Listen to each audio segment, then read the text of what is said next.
One person cannot make a big of a difference as a student body. We need your help. Spread the word, grab some friends, and make a team. We can make a difference together. I relay for my cousin who lost her fight with cancer last year. Who do you relay for?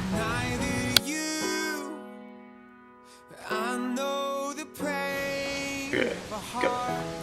Alright, my grandpa was diagnosed with lymphoma about a couple weeks ago, and we started getting worried this summer whenever he was feeling sick, and all family came down, helped him move into the new house and everything since he wasn't able to lift anything heavy anymore.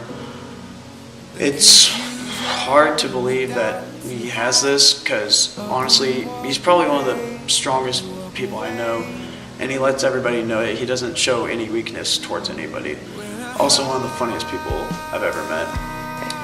And it's going to be hard this year because we're not going to have that many family gatherings because we're afraid that our germs are going to get my grandpa sick. And that also means no Christmas with him this year either, maybe, because he has to do chemo on Christmas Eve. So that's why I'm doing Relay this year, and to help people out like my grandpa and others that are affected by cancer. And I hope that everyone else this year can do it too. So one of the reasons I relay is for my mom. She had skin cancer, and when she was younger, she was a lifeguard, and she used to get sunburnt like really bad. And so she was concerned that all the time she got sunburnt led to give her skin cancer, and that would like increase the severity. And when she got diagnosed, they just said she had skin cancer. They didn't know what type, they didn't know what form. And she had gone home, and I remember her sitting at the computer just researching it and like reading other people's stories like, oh, it's mild, they can fix it with a simple surgery, and then also with it being so severe that it spreads to your body and there's nothing you can do to stop it. And so for like the 3 weeks it took her until she got her diagnosis, she was just didn't know what to do. She came home, she was frustrated. People would come up to her and ask her if she was okay, and she sat down and was like, William, I don't know the answer if I'm okay. And that was just, it was hard to see her like that. And then another reason I relay is for that, of course, but my mom was okay, and she had a simple procedure to fix it, but Alina's mom didn't. And she's the other reason that I relay. When I first started with Alina, we had no clue what we were doing. We heard an announcement. I knew Alina's mom had had cancer before, and I'd known Alina since I was 7 at Camp Bear, and then we went to like different schools growing up. We had no clue what we were doing. And I remember sitting in Miss Tipton's classroom and just sort of planning out ideas. We didn't know what we were doing, and we were planning out ideas. And Alina's mom was a really big help. She helped me, with Relay, how we were going to organize people.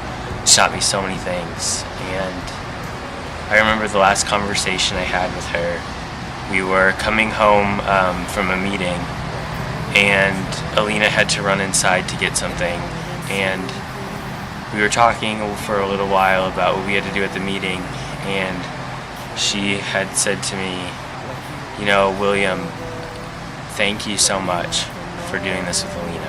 It means so much to her, and it means so much to me, having had cancer.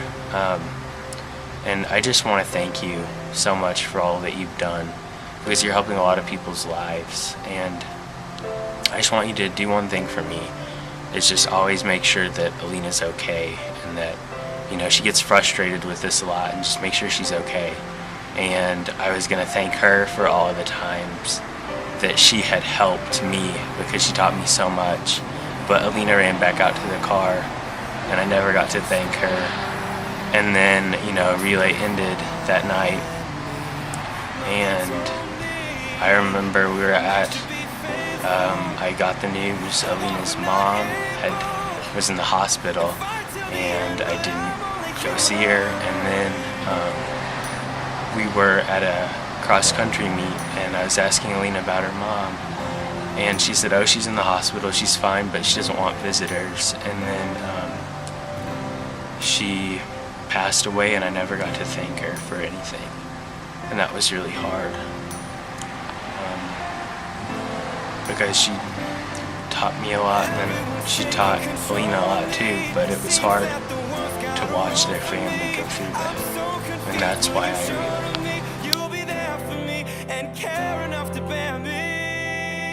Go ahead and go. Hey everyone, when I was 10, my cousin Jacob was diagnosed with non-Hodgkin's lymphoma. In the first week he was diagnosed, they found a football-sized tumor in his abdomen and he almost lost his life twice. It was hard to sit back and realize that he wasn't going to get to do everything that a normal 10-year-old would get to do. He wasn't going to just be able to go outside and be a normal kid. He went through so much at 10 that no kid should ever have to go through. 2 years later, suddenly he was in remission, and I remember feeling this huge relief for him and his family and all of our family.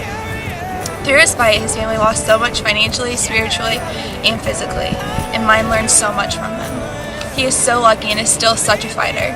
Not everyone gets that chance. I remember the night that Alina texted me that it was time, like it happened yesterday. I couldn't even reply because there was nothing I could say.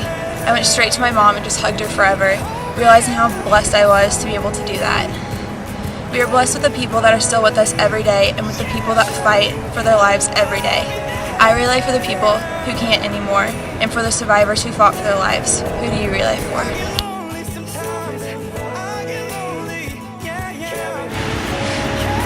Cancer's affected me because I have a friend who I grew up with who was diagnosed with brain cancer a little over a year ago, and I wrote her this letter. Dear Sloan, I wish I could express how much of an inspiration you are, and not just to me. I don't know how to thank you for your strength, because it has made me stronger. How you cope with brain cancer and spinal tumors, I can't even fathom. In my mind, you're still my lunchbox buddy, who always has Oreos. Play on the playground until we can't see the light outside, buddy. I pray for you every single day, that God continues to keep you tucked under his arm, away from all harm. I wish I knew the strength and faith you know. You were diagnosed a little over a year ago, and it still blows my mind when I see the pictures of you all hooked up to the brain machines. I remember when we found out you were going to be the first generation of your family not to have breast cancer, how rejoiceful that was for everyone. And only to find out after a few years later that you've been harmed with cancer, just in a different form. It pains me so much to know that you're hurting. I wish I could just take it all away for you, but I can't. I don't know how, I don't know when I'll see you again since you moved away, but I hope and I pray with my whole heart that I'll be able to squeeze your fragile little body in my arms someday soon. I cherish the childhood we shared together, and though I wish it could last forever, I know it cannot, and life has to go on. I pray so hard that your life will go on for a long time. I know the odds aren't necessarily in your favor, but this world would alter drastically without its Sloanie baloney. I love you so much. After seeing my friend go through cancer, it's made me realize that I have it really lucky, and it made me count my blessings, and it makes me think of this verse from 2 Samuel 22:33. It is God who arms me with strength and makes my way perfect. I could bless myself in your name. Go ahead. I relay for both of my grandmas and my cousin. Both of my grandmas were diagnosed with breast cancer. Fortunately, both of them caught their cancer early enough and are now cancer-free. My cousin Gina is the same age as I am and has always been a best friend to me. Gina was diagnosed with leukemia only 1 week after her 14th birthday. When I was over at her house for her birthday, I noticed she was tired and didn't have any energy, but I didn't give it a second thought. A week later, when my mom received a phone call from my aunt and told me that Gina had been diagnosed with leukemia, I could do nothing but cry. I had never thought someone so close to me could be affected by this life-threatening illness. Gina was sick for 2 years. I tried to be there for her the best I could, but I felt completely helpless. Nothing can describe the gut-wrenching feeling in my stomach I had several times throughout those 2 years when my mom would tell me that Gina was in the hospital and things weren't looking promising. Through prayers and miracles, Gina was finally cancer-free in September of 2011. However, the leukemia still has a lasting effect. Because of the chemotherapy, she received a secondary bone disease in her joints. At age 17, she has already had double knee replacements and is now looking at elbow replacements. Throughout her entire journey, Gina has always had a strong spirit, and I admire her for that. Nobody should ever have to go through what she went through, which is why a cure for cancer needs to be found. My grandpa, who I never knew, died of colon cancer when my mom was my age, and now his wife and my grandma was just diagnosed this past summer with breast cancer, and they thought it was stage 1, but so they removed it, and they found out later, a couple weeks ago, that it was stage 2. So she has to go back for chemotherapy in a couple of weeks, and she's really nervous about it, kind of scared, and the rest of our family is nervous for her too, but we know because she's strong that she'll be able to do it. And she's afraid of losing her hair, but I think that's a much better choice than losing her life. And I believe she'll be able to fight through this, and I'm going to fight with her, and that's why I'm doing Relay for Life.